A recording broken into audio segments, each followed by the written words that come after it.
Ladies and gentlemen, let us say grace. Benedic nobis Deus omnipotens, et his donis, quae ex liberalitate tua sumpturis sunt. Amen. Good night, gentlemen. Thank you very much for coming.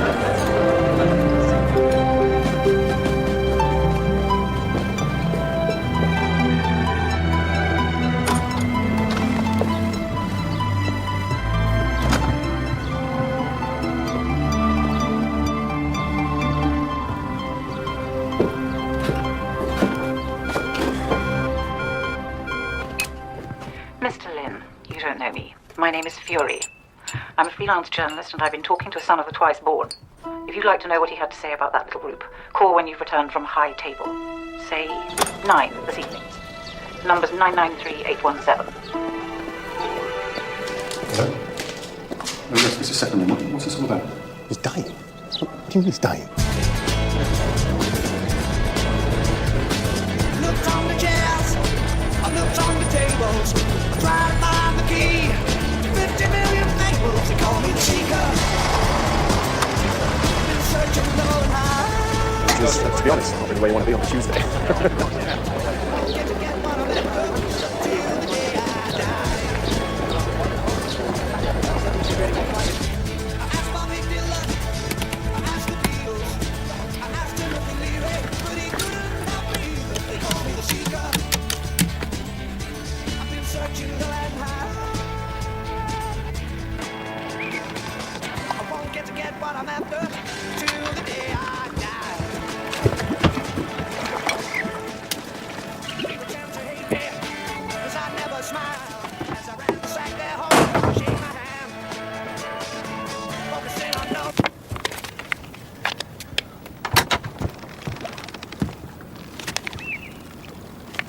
Bloody kids.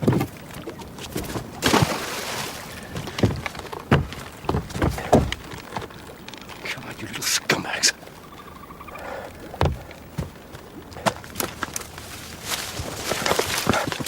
Oh!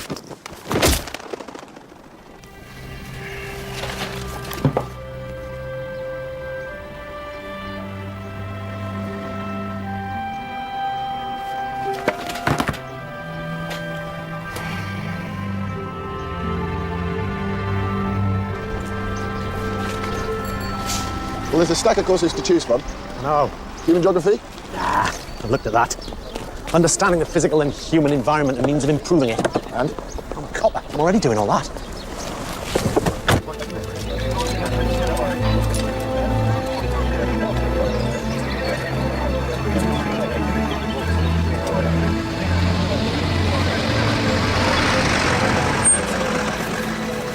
Oh, there's no great mystery. Club to death of the blunt instrument. Any idea when? Normal body temperature minus measured body temperature divided by 1.5 says sometime between 10 and 12. It was certainly after dark. How do you know? There was a flash torch lying beneath the body. Who am I looking for? Definitely somebody with blood on their clothes or their person. Thanks, Doctor.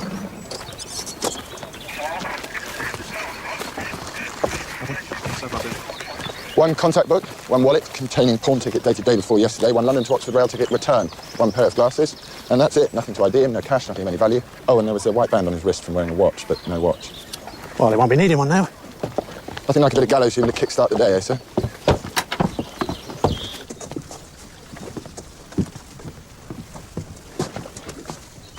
Know anything about painting? Bit. Enough to tell good from bad. And? And I refuse to speak ill of the dead. Thank God for that. Thought maybe I was missing something. What are all these little marks? That's never a signature, surely. Well, it's in the right place. I recognise some of those characters. It's ancient Greek. What's the betting he's an Oxford man?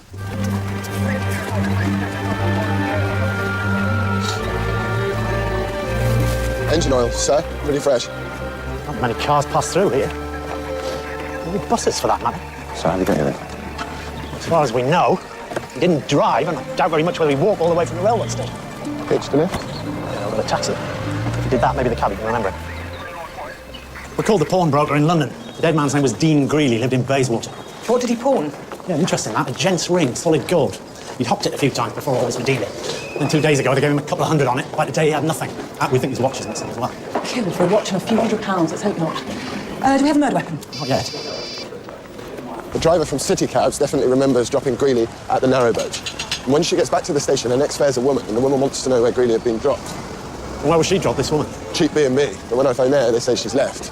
Moved here. Big step up from a B&B. Must have come into some money. Do you have an Ingrid Nielsen here? I asked where the previous fare had been dropped, because the previous fare was Dean Greeley, my partner in life for the last 20 years and more. Your husband?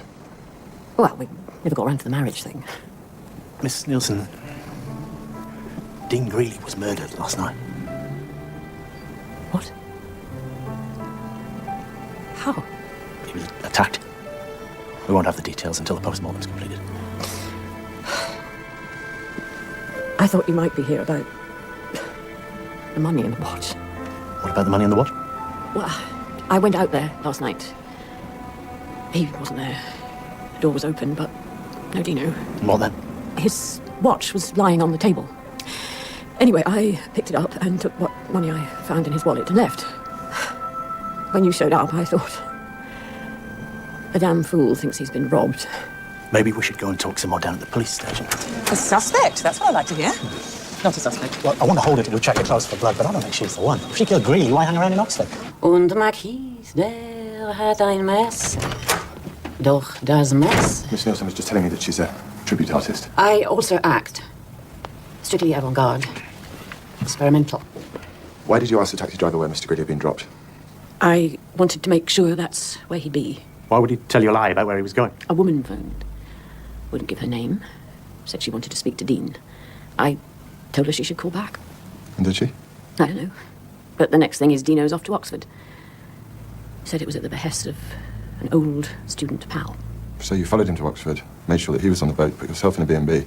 With what intention? Of going back out there and catching them in flagranti. He seems to have used ancient Greek to sign his pictures. Why was that? A hangover from his Oxford days. We met at Oxford, you know. Constable, Miss Nielsen's clothes, please. I can go. For the moment. Right now, I've got nothing to hold you on. This old student pal who might have phoned and got Greeley up here. Enjoy? Well, I called every number in Greeley's contact book, but none of them went to Oxford with him. There is still this entry, however. But he's using ancient Greek again. Why did he do that? I don't know. I had to do a bit of Greek as part of the theology course, and if I'm right, then this heading reads, the sons of the twice born, which would be a reference to the Greek god Dionysus. Twice born. Yeah.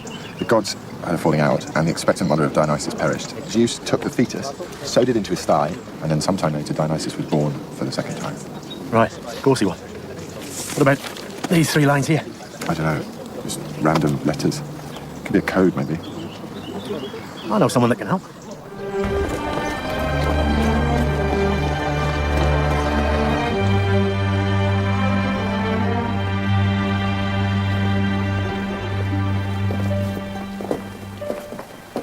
Professor Gold. Detective Inspector Lewis, Sergeant Hathaway. May we have a word? Please. I'm sure we met, haven't we? Or in another life, perhaps. No, this one. But it was a long time ago. Your lovely accent. We were wondering if you could translate something for us. I managed to translate some of it, but these 3 lines, they're all Greek to me.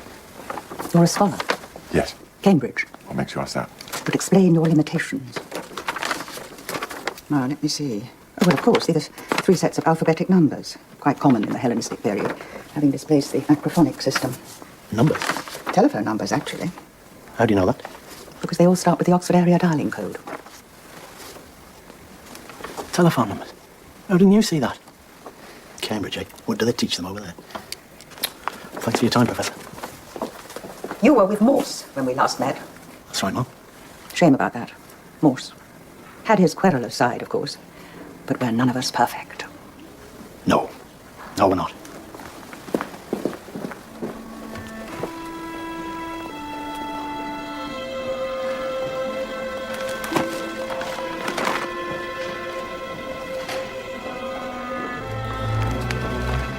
Drop me back at the station and get down to the telephone exchange. I want names to go with all these numbers. And if one of them did get Greeley up here, I want to know which one and why. What? Got them all. I checked out all 3 names to see if we had them on file. First up is Harry Bundrick. The number I was given was for Bundrick's bicycle shop in town. Huh? And in 1984, Mr. Bundrick was cautioned for curb crawling. Oh, one of his bikes? For what? Next up, Dr. Sefton Lynn, college principal, heavily tipped to be a future vice-chancellor. Dr. Lynn is not on file. And lastly, Theodore Platt, Last surviving member of a very wealthy Oxford family. Disparate group. What about Platinum on him? This is awkward, bearing in mind what happened to your wife, but about 3 years ago, sir, when you were away, Theodore Platt was involved in a head-on collision with another car, and he was left paralysed from the waist down. The consensus at the time was that he was out of his head on drugs, but he got himself a good lawyer, and he got off. What about the other driver? Killed outright. So, when do we call in? Platt. The others are nearer, sir. I think Platt.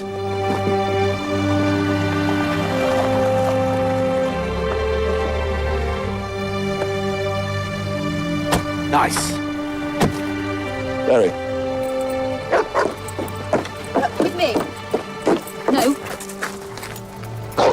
It would be better to avoid any sudden movements. Who the hell are you?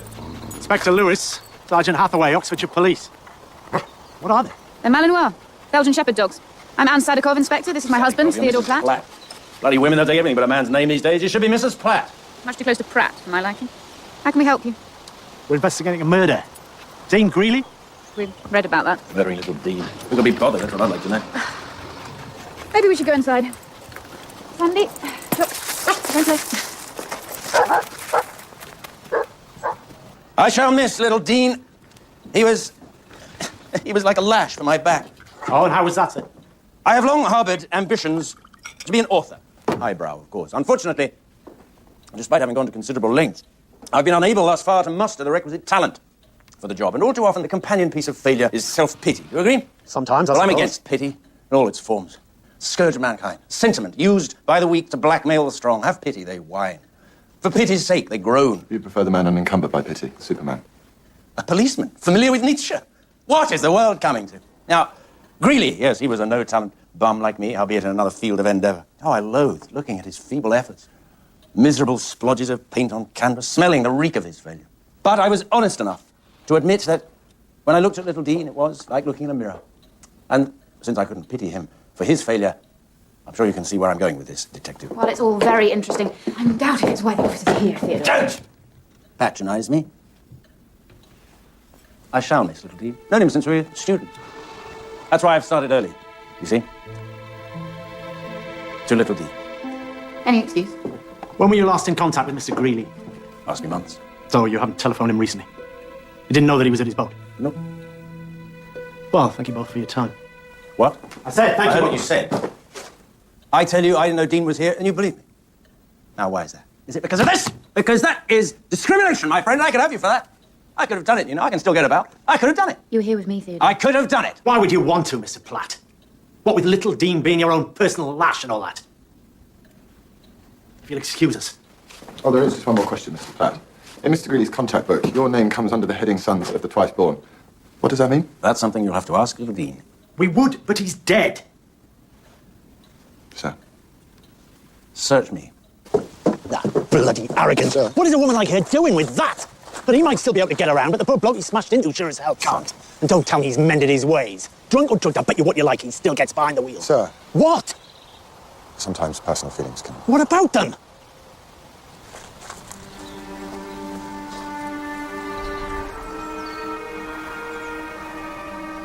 Tell me what it is I'm not seeing, Sergeant. That ring he was wearing, the image on it, I've seen it before. That is the Greek god Dionysus. Go on. Well, you know that stuff about pity being the scourge of mankind, the sentiment used by the weak to blackmail the strong. Friedrich Wilhelm Nietzsche, German philosopher who praised the Dionysian approach to life. Oh, yeah. He's known by some as the god of earthly delights. His Greek adherents used intoxicants to achieve euphoric states, release their creative energies, their artistic abilities. Which these days would be drink or drugs. Sons of the Twice Born, I say Platt must have understood the reference, so why deny that he did? Greek gods, German philosopher. What is going on? That pawn ticket of Greeley's. That was for a ring, wasn't it? Hello? Hello? Is it a repair, or are you looking to buy? Neither, I'm afraid. Sergeant Hathaway, Inspector Lewis. We're investigating the murder of Dean Greeley. How can we help you with that? The shop's telephone number was in Mr. Greeley's contact book. You knew Dean Greeley, sir? Yeah, we were students together. You kept in touch since university? I sometimes found to borrow money. Have you been in touch recently? No. Can you account for your whereabouts when Mr. Greeley was killed? It's just a routine question, sir. Oh, I was here with my mother. Harry's always here with me. He's a very dutiful son. I see. The sons of the twice born. Does that mean anything to you, sir? No, I don't think so. Such a terrible thing to happen. I didn't know him, but nevertheless, murder. And the poor man was terminally ill. He was what? Darling, isn't that correct? Yes, some journalist I spoke to wanted to know about my prospects for the Vice-Chancellorship. She said we had a mutual friend in Dean and that he was terminally ill. It was quite a shock. Would you mind telling us where you were when Mr. Greeley was killed? Yes, of course. I was in my office till very late with only a mountain of paperwork for company. Can you think of anybody that might want to harm Mr. Greeley? Inspector, don't you have someone in for the murder? A woman, I think it said on the radio. Not anymore, no. I see. Well, I'm afraid no. I have no idea who'd do such a thing.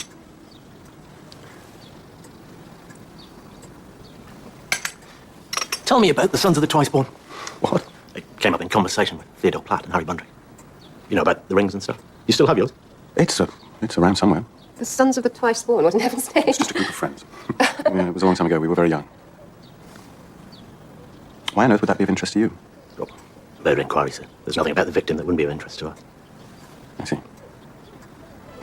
Sons of the twice born. Sneaky. Well, they all want to the best. What's it about this group, though? Can't be more to it than a bunch of hooray Henrys meeting for amnesia, isn't it? That's why I lie about it. Doesn't even have any bearing on the case at all. Sir. I've been telling him about that. Megan, what are they doing looking at my car? It's dripping oil, I told you. No, what were they saying? Come on, you clearly had a conversation with them. About what? Megan, would you excuse us, please? Sure. Darling, what's wrong? Nothing's wrong. Then why the interrogation of Megan? Interrogation. I was merely curious as to what those policemen were saying to her. That's all. Sefton. We've both worked very hard on your career. We're within an ace of the Vice-Chancellorship. Everybody says so. Now, is there anything I should know about? Is there anything that could compromise you? Darling, there's nothing.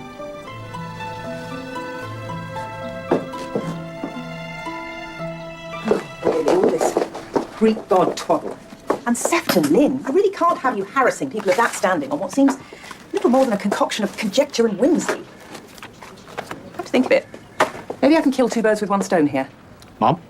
My ladies' group has organised a recital, chamber music. Mr. Innocent is indisposed. But since I know the Lynns will be there, so will you, Inspector. Your presence can take the bear look off me. Me, Mom. Chamber music. I don't think so. This is not a request, Inspector. Perhaps if you see Sefton Lynn in a social setting, you'll modify your opinion of him. Now, the post-mortem report on Dean Greeley. On my way to pick it up now, Mum. When is it exactly, Mum, this recital? This evening. And it's formal. See if you can get us some background on the sons of the twice born.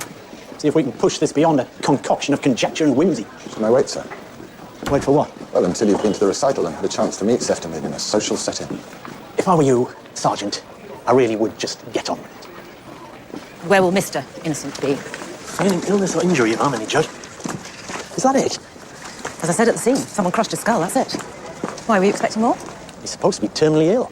Well, he's given his liver a bashing over the years, but apart from that, nothing.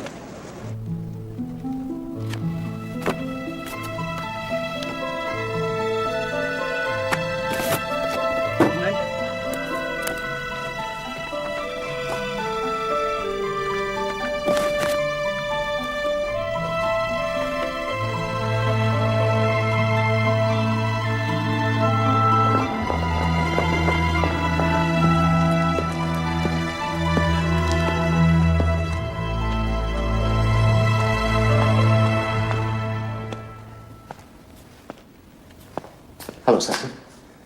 You look well. Thank you. And you? Oh, you know. Never thought I'd find myself back in the Bodleian. I hear you're destined for great things, Seth. We'll see.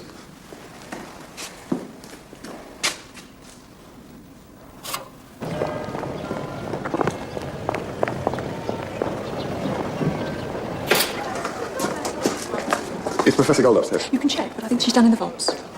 Well. Sefton Lynn and Harry Bundry. You naughty boys, eh? What have you been up to? Reliving old times? Have you given him his kiss, Seth? Made his day? He might try to top himself again if you don't. Oh, for God's sake, leave him alone, you twisted bastard. Harry, are you missing those wild bacchanalian nights in my temple when we were all so out of it you thought you could risk a peck or two at old Seth here, future Vice-Chancellor? Hello, Theodore. Aha, the poor man's Hypatia. This must feel like old times for you, Gold. Now we get to find out why we're here.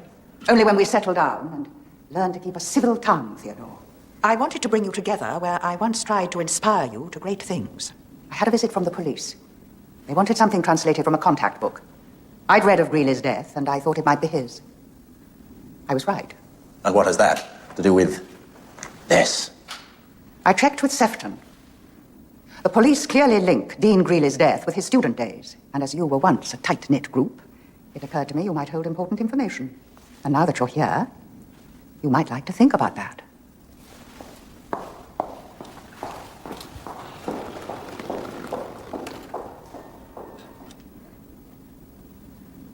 Well, do you think we should commemorate him in some way, Dino? A park bench, perhaps. Or a blue plaque saying, "You may not have noticed, but little Dean was here." Well, perhaps through discussion, as the professor said. I don't know anything. As far as I'm concerned, he was hit over the head by some drunk. Besides, discussion with you two. The words life too and short spring readily to mind. Yes, well, perhaps if you hadn't mentioned our group to the police, you might not have to put up with our company. I didn't say anything. No, nor me. You've been conned, you damn fool. Wait, Theo. Has either of you been contacted by a journalist? A woman named Fury. Harry? About Dean, just the police? No, not just about Dean. About what, then?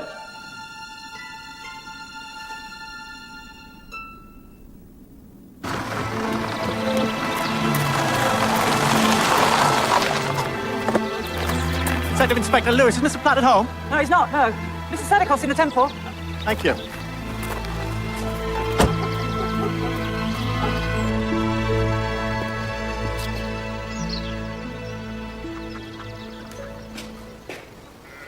Inspector, come in, please.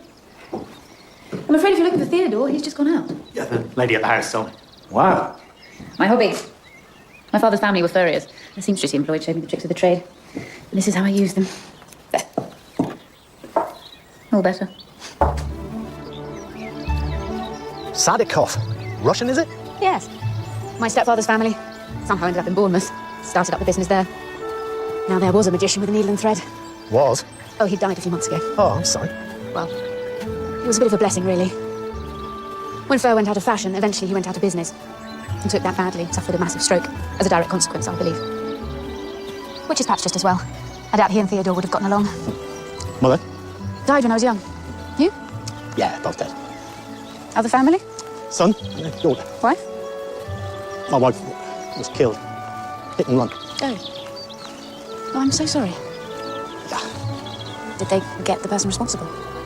Nope. I don't suppose they ever will now. To have someone taken away from you like that. You hide your anger well. Sometimes I feel glad they didn't get whoever did it. Why? I'm scared of what I might do to him. I think I can understand that.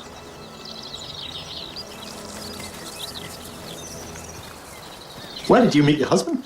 Well, I trained as a nurse and decided I didn't fancy that. And, applied for a job as a PA. After various appointments, I ended up working for Theodore. A year later, he asked me to marry him. Ask her why she accepted my proposal. Hello, Theodore. No? I'll tell you. If I go before her, she gets a fortune, and I mean a fortune.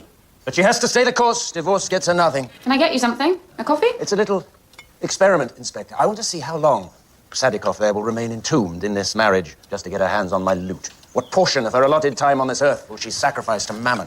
Tea, then. With your favourite digestive? I don't want bloody tea! What are you doing here? The Sons of the Twice Born. What about them? You said you'd never heard of them. But you were one of them. Who told you that? Sefton Lynn. Harry Bundrick. Oh, well, it must be true. But was it illegal? Depends what you're getting up to. We were a group of like-minded friends, is all. You shared the same recreational habits? Why the invasion? Was it drugs? You're boring me, Mr. Policeman. See, there you go again. Yes! There I go again! Now get out of my house! Really? Theodore, where are your manners? It's all right. The artistic temperament and all that. Thanks for the coffee. My pleasure. Oh, see you out, Inspector.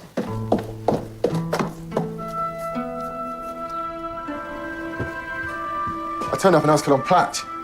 Bit of a boy wonder by all accounts, and a student of Professor Gold's. So I thought I'd go and have a word with the professor. Called the library, found out where she was, and when I get there, she's in a meeting with the sons of the twice born. What were they talking about? I don't know, I didn't hear, but judging by their body language, they're no longer a group, that's for sure. Oh, I wonder why. Grew out of each other, just. A lot of associations formed at university do last, but we've got plenty of contemporaries that are still friendly. Join any groups yourself? No, I'm not a joiner of things. Nor me. Drugs was their big thing, though.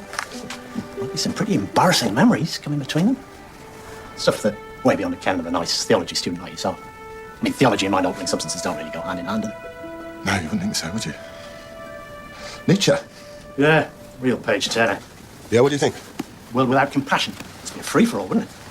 That's one interpretation. Well, it's Platt's interpretation. You heard him. You have to suppose that goes for his cronies as well. Anyway, philosophy is ruled out. Can't have many ambiguities, I reckon.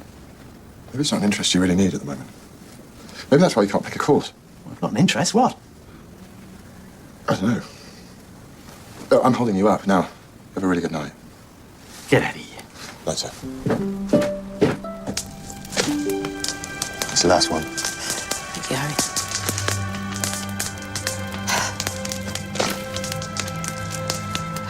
How I hate them. What will you do? I have some irons in the fire.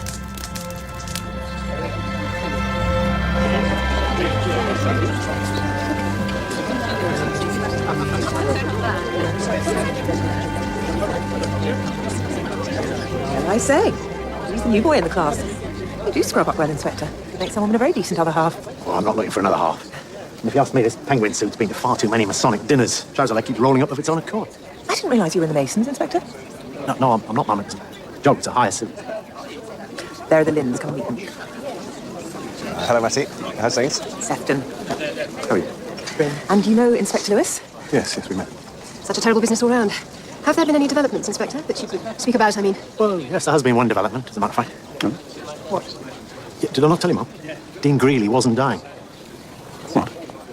No, it was all there in the post-mortem report. Apart from the blows that killed him, Dean Greeley was in the pink. But that can't be. This journalist, what do you suppose she stood to gain from lying about that? I really don't know. Did she leave you a contact number? No, I don't think. Shame. Well, I think it's time we were all getting in.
Old habits die hard, Professor.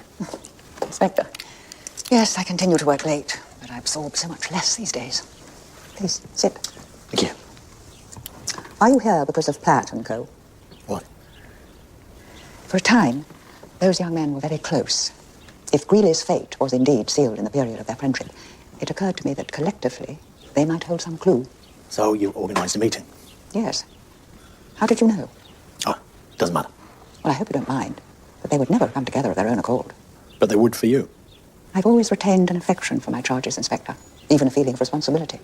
One hopes it's reciprocated. What were they like back then? Greeley was one of mine, as was Platt and Lynn. Bundrick was reading medicine, but he had a tremendous crush on Lynn, and so became part of their group. But Bundrick was cautioned for curb crawl. Perhaps he was versatile. I used to form discussion groups in those days, informal, the true meaning of Greek myth. Greeley, Lynn, and Bundrick would come along, and then Platt showed up. He was quite brilliant, and charismatic too. Very soon the other three were completely in his sway. Oh, they eventually stopped coming to my meetings, and I was later to hear stories of drink and drugs. And copious amounts of both, I may add. Then came a falling out, I don't know what about, and Bundrick dropped out altogether. He even attempted suicide, you know. Slashed his wrists, I believe. It's true what they say. Youth is wasted on the young. Isn't it, though? You couldn't recommend a primer to me, could you? Of Greek mythology? I'll have one sent round to you.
Yes?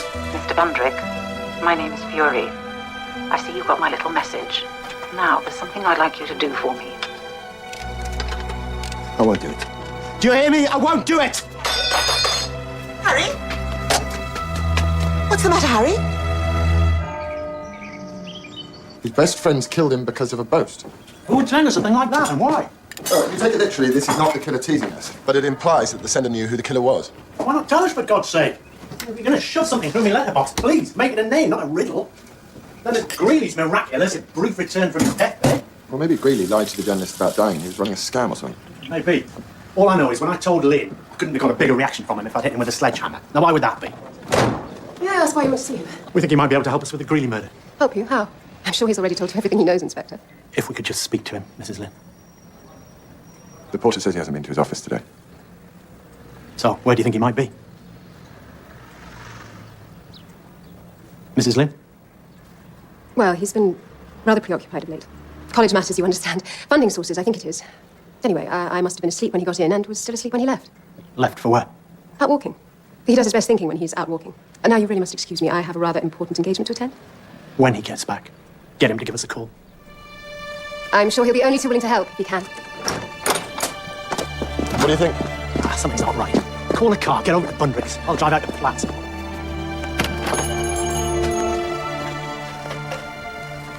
Sergeant Hathaway? Have you seen Sefton Lynn, Mr. Bundrick? Sefton, no, why? Something wrong? We'd like to speak to him. Urgently. But he seems to have gone missing. Missing? What do you mean missing? I mean missing. Mr. Bundrick. It's all right, Harry. If we see or hear from Mr. Lynn, you'll be the first to know, Sergeant. Now, good day. Oh, the Sons of the Twice Born. You were one of them.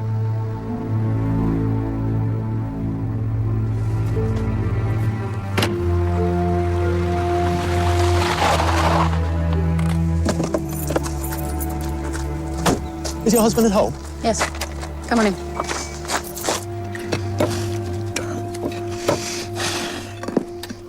Bam, bam, bam.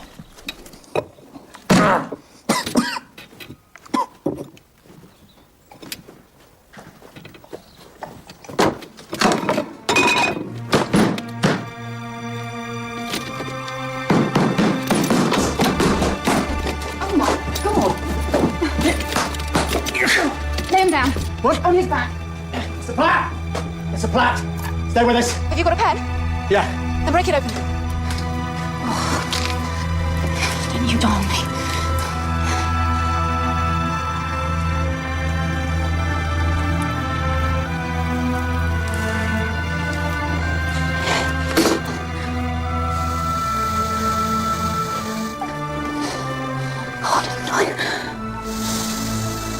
The ambulance. You saved his life. I saw it being done once, when I was a nurse. Wasn't sure I could replicate it, though. Lucky for him, you could.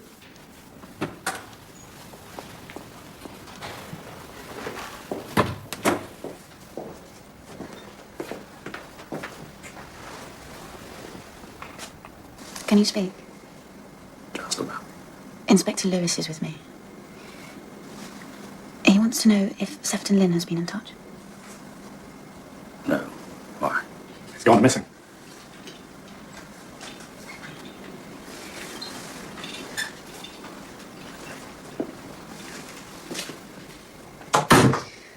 And they say everything's fine. That didn't do any lasting damage. They told me. Now, you tell me. What? You could have let me die. I didn't want you to die. No. No. Now you must rest.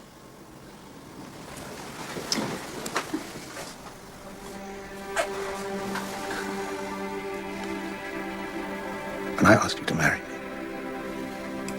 there was no experiment. It was because I love you.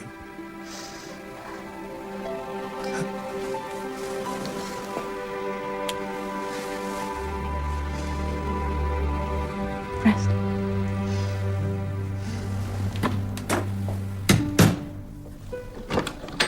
Sir? Mr. Lynn, you don't know me. My name is Fury. I'm a freelance journalist and I've been talking to a son of the twice born.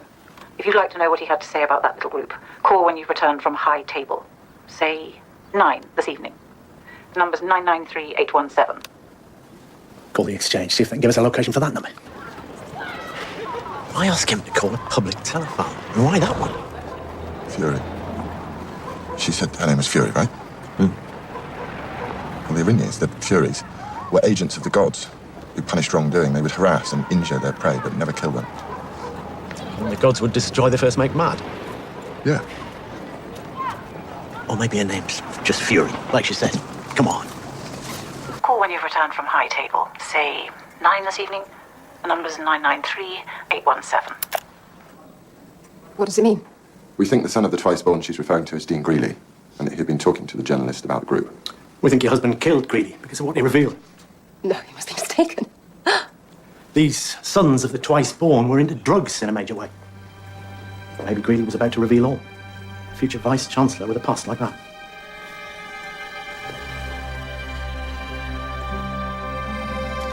What does she sound like, this Fury? Age impossible to tell. Social status, middle class, if her delivery's anything to go by. And we have no idea who she could be. Check with the National Union of Journalists, every other press organisation we can think of. No female Fury on file anyway. So, it may well be a mythical name. In more ways than one. I suppose, being who and what he is, Sefton Lynn has dozens of contacts in Oxford. We need to let them know that we're after him. And Lewis. Mum? About Lynn. Yeah, Mum.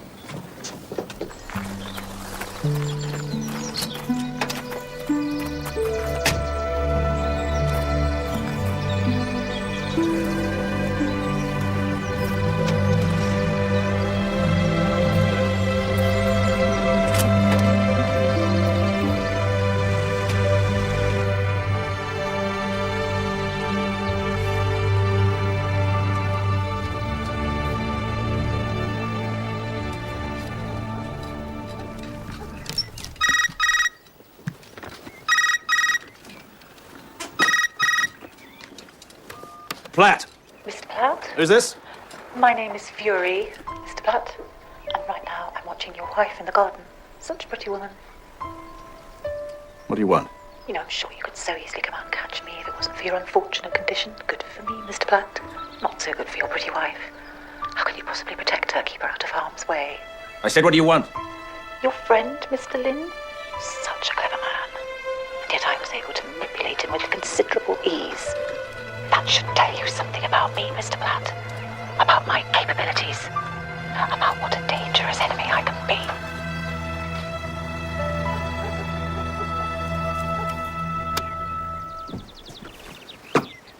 Do you want me to clean the study, Mr. Platt? No, not now. Sorry? No, not now!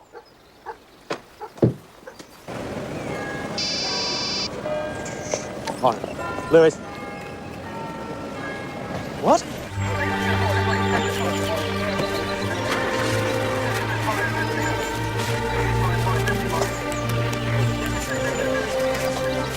Good morning. For us, maybe. But not for Sefton Lynn.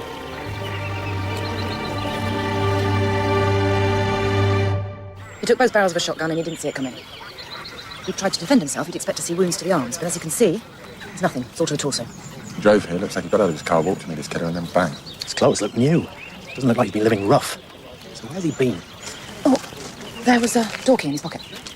All he needs to do now is find a door that it opens. Try his home and office. If it doesn't fit them, then he must have got himself a bolt hole. Or had someone else get it for him. Try rented accommodation. Something isolated, probably, and recently leased. Hundreds of places around Oxford. Holiday homes, cottages. Yeah, but we know precisely when he disappeared. So if we check what properties were advertised in the local press that day, we might get lucky. Inspector Lewis, please, come in. Thank you. You told me you had reason to mourn Dean Greeley's passing, Mr. Platt. Unless you can do the same for Sefton Lynn, I'd like to know where you were last night. I was here. Hello? Well, I had a migraine, went to bed early. But I'm sure I would have heard something if Theodore had left the house. Anyway, why would you suspect me? Lynn knew and trusted his killer, trusted him enough to get out of his car in a dark track and go and talk to him. And whoever did this seems to have enticed Lynn out into the open. Why? Because it would be more convenient for a cripple? Is that what you're saying? I'm saying I'm going to get whoever did this. But in the meantime, a word of warning, Mr. Platt. A warning? These are dire times for members of your little group. I think those that are left should be extra vigilant. I'd be quaking in my boots if I could.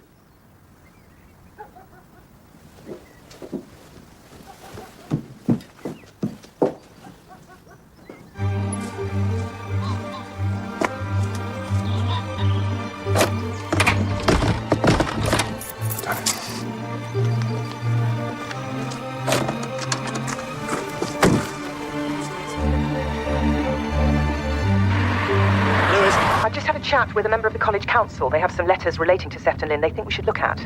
I'll go straight there, Mum. Your mother sent those letters to the college council. As you can see, they're far from complimentary about Sefton Lynn. In fact, I'd say vitriolic was an understatement. I've no idea she was doing this. Was your mother at home last night, Mr. Bundry? Yes, why? Because sometime last night, Sefton Lynn was murdered.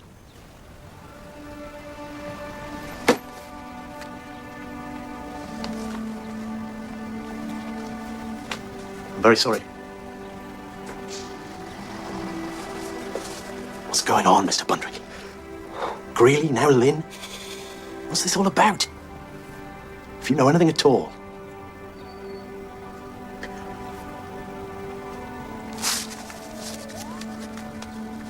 I was to become a surgeon, you know.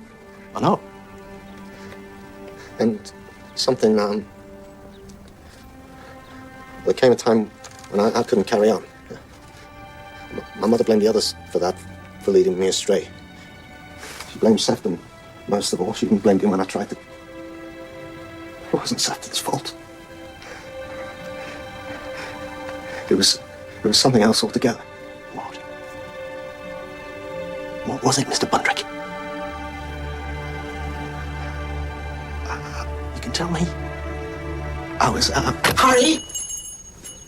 Harry! You should never have said these things about Sefton! I stand by every word. The idea of a man like that holding high office. Sefton's dead mother has been murdered! Good! And if you catch whoever did it, thank him for me.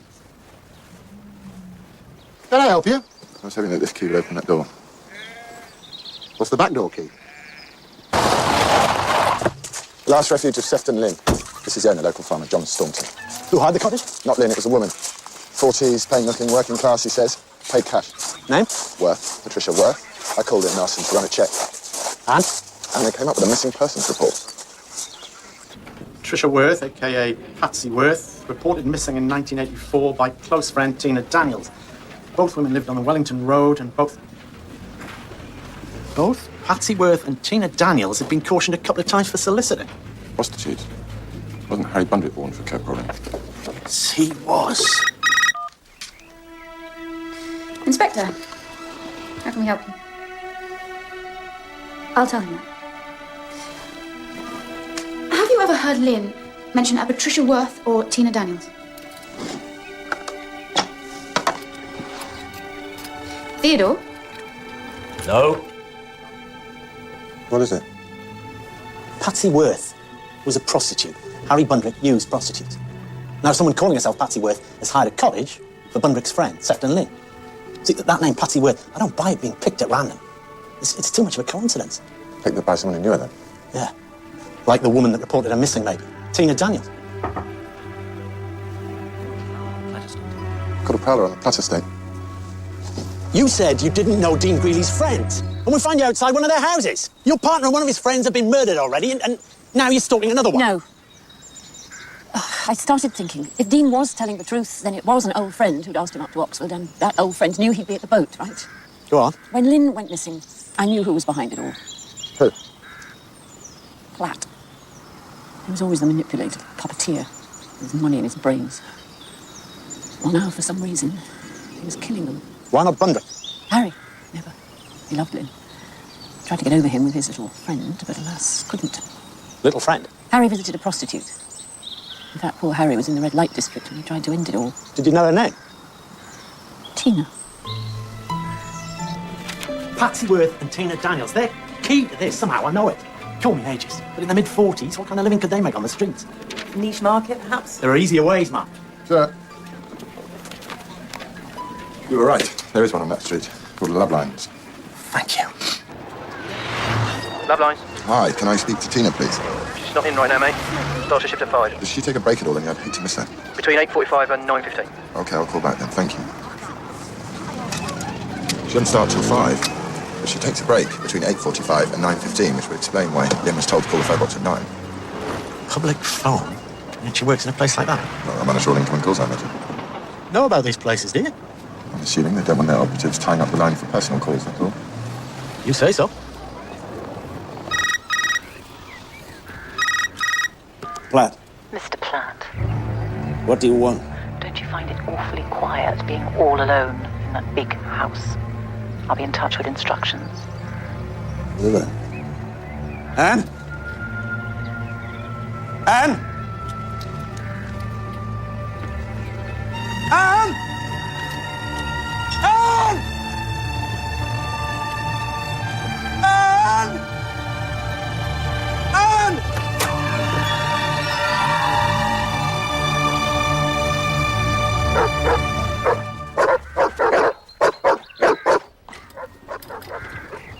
Come on, ring.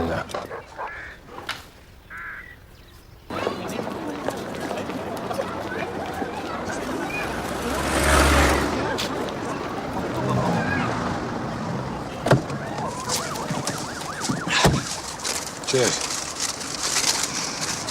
Greek. Yep. Didn't seem to be any getting away from it. So I see. To Inspector Lewis from Margaret Gold. She even signed it for you. Yeah, I asked her for a primer. Never expected one she'd written herself. Ah, for whom the gods would destroy, etc. She wanted some insight into the case. Can't be her. She's Platt's cleaning lady. Well, maybe she cleans in there as well. Call them. Come on. Love Lines. Hi, has Tina arrived yet? She's just come in, if you want to wait. I'll call back. It's her. Pat's cleaning lady and Tina Daniels are the same person. I've heard her speak. No way could she be Fury. Or could she? Come on.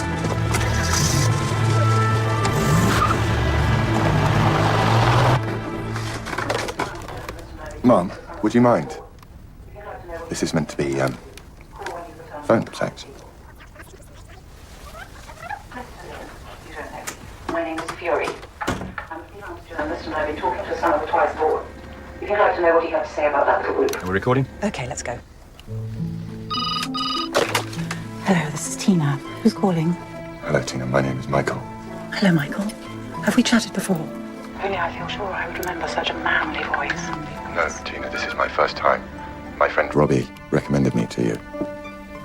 So, Tina, the thing is, my girlfriend and I've just broken up, and I'm feeling lonely. I know the feeling, Michael. Such a terrible emptiness inside. Such painful longing. Such an aching need when you wake up all alone in that big bed. Would you like to watch me, Michael? Yes, Tina, I would like that very much. That's wonderful. Would you like to watch me all alone, lying on the top of my silk sheets on my bed, Michael? Tina, I have to go. My mum's coming. Tina Daniels. Or would you prefer Fury? Patsy Worth? This is all about Patsy, isn't it, Tina? Do you want to know why you're here? You called Dean Greeley and enticed him to Oxford. Then you telephoned Sefton Lynn and told him you were a freelance journalist called Fury, and that you were talking to a son of the twice-born. What buttons did you push, Tina? To get Sefton Lynn to go out and kill Greeley? Next thing you do is hire a cottage from a Mr. Staunton using the name Patsy Worth, your close friend. A close friend who you reported missing 20 years ago. Cottage is for Lynn, who is by now trying to avoid the long arm of the law, in this case Inspector Lewis and myself. But then, somehow, Lynn is coaxed out of hiding and is himself murdered. Do you care to expand on any of this, Tina? I've got nothing to say. Tell us about Harry Bundrick. He was a regular client of yours, wasn't he, way back then? Bundrick drove to a less than salubrious part of town to try and kill himself. Why was that?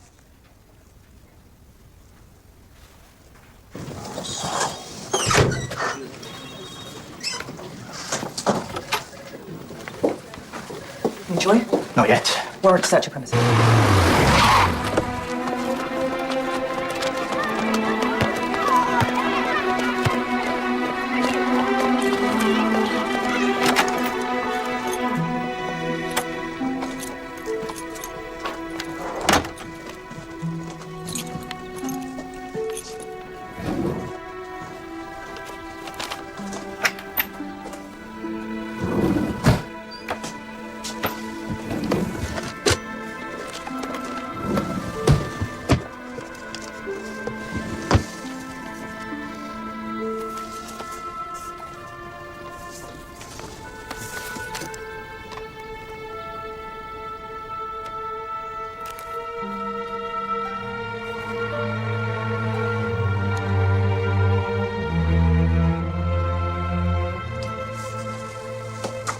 There's an imprint on this pad, sir.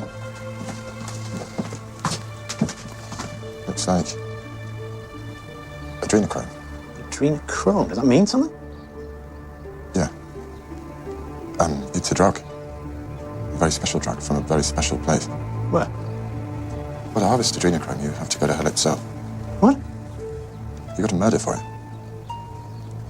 Do you know what adrenochrome is, Tina? No. Somebody's written that word on this pad. Oh, you can see the imprint. You got that pad from your flat. Adrenochrome is a drug, Tina. And Platt and his crew, they thought drugs could work wonders for them. Couldn't get enough of them.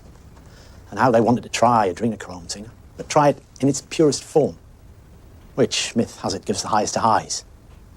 But the thing about it is, in its purest form, adrenochrome comes from the human adrenal gland. When you remove that, the donor dies. Is that what happened to Patricia Worth, Tina? Your friend?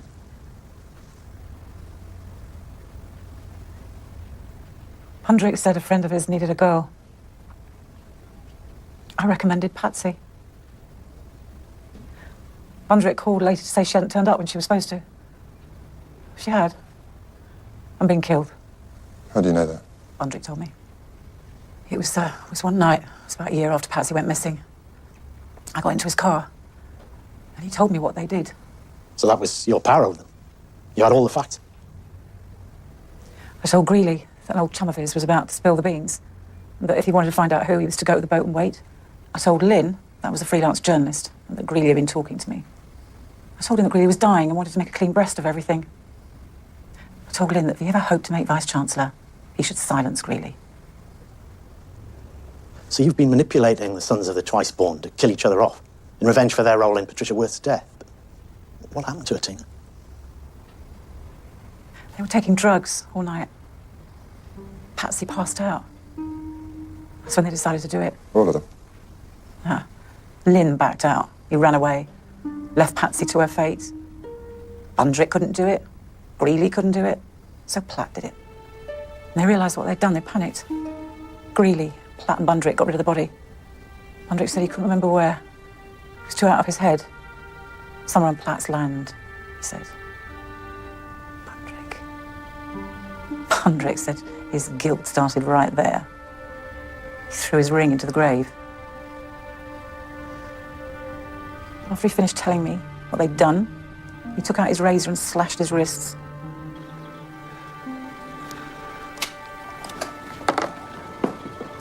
Ring, damn you. Ring. The reason you didn't come forward was that you were protecting someone.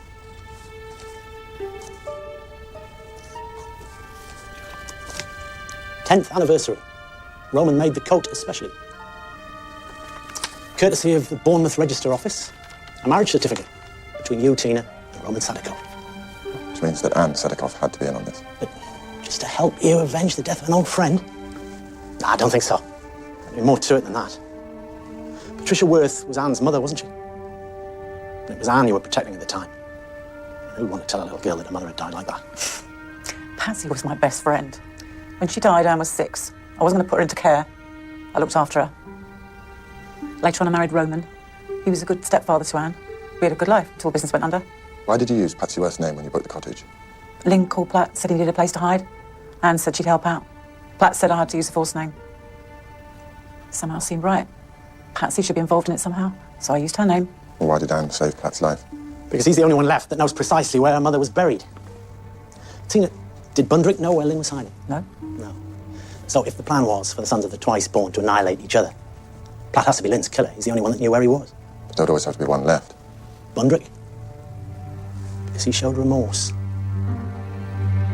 So the only one left to be dealt with is Platt.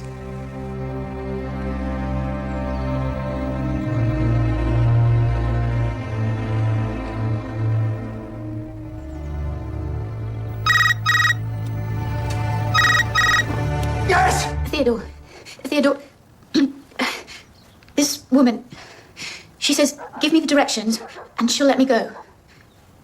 What directions? What does she mean? Listen to me, Anne. Listen. I'm going to give you directions.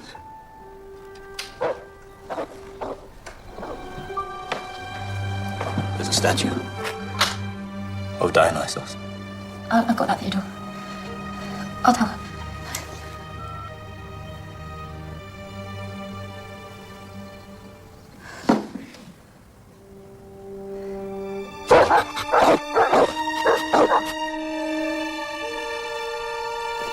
Anne! Darling!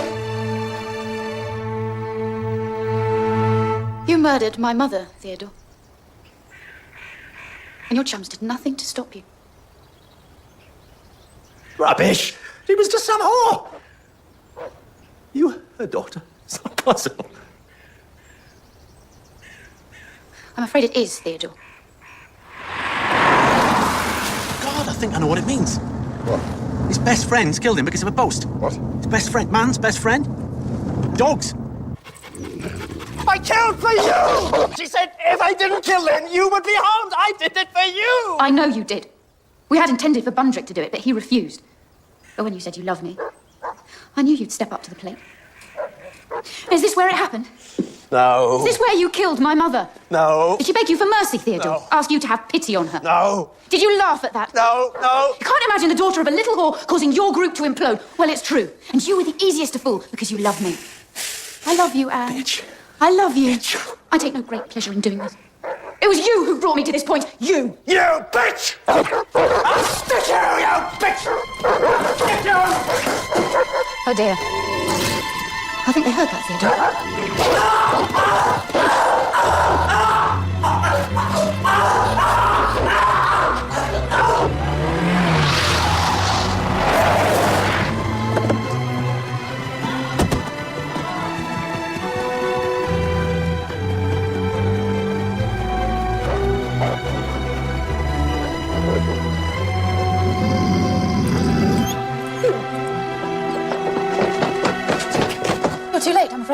He tried to attack me and the dogs. The dogs! I'm glad it's over. I'm glad. Could have all been over a long time ago. No. Sefton persuaded me to forget all about it. God knows I've tried.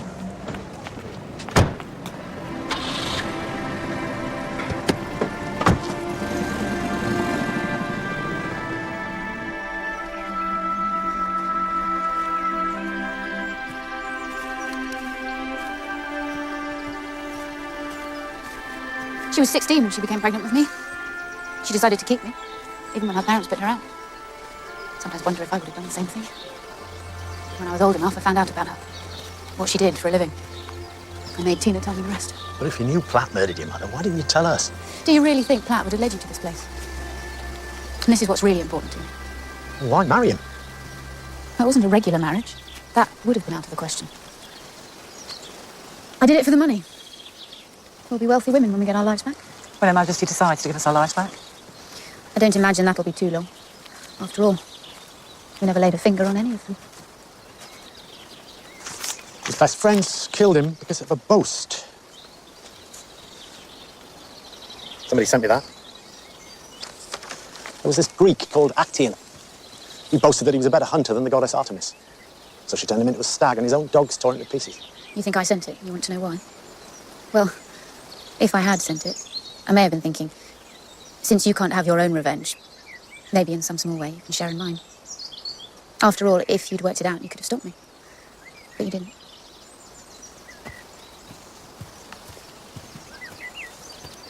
You don't have to do this. Yes, we do.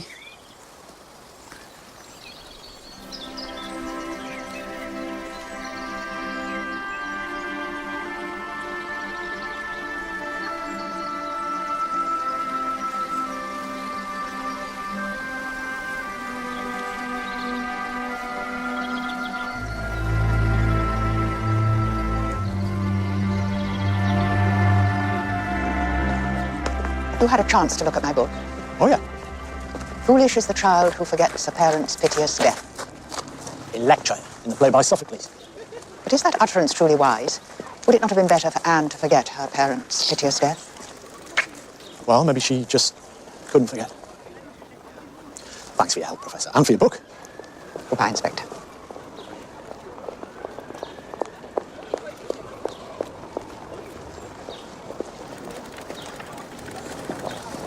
Been thinking about the Open University. What about plain old history? Oh, nah. Worst subject at school, man. Anyway, I think you might be right. It's maybe not what I'm wanting right now. Not really. You haven't let the case put you off. What, Platt, you mean? Learning didn't make him a killer. Condemnation for Platt. Yet barely a harsh word for Anne. If she did send you that riddle, she's guilty of premeditated murder. Doesn't that make her just like Platt? Not in my book.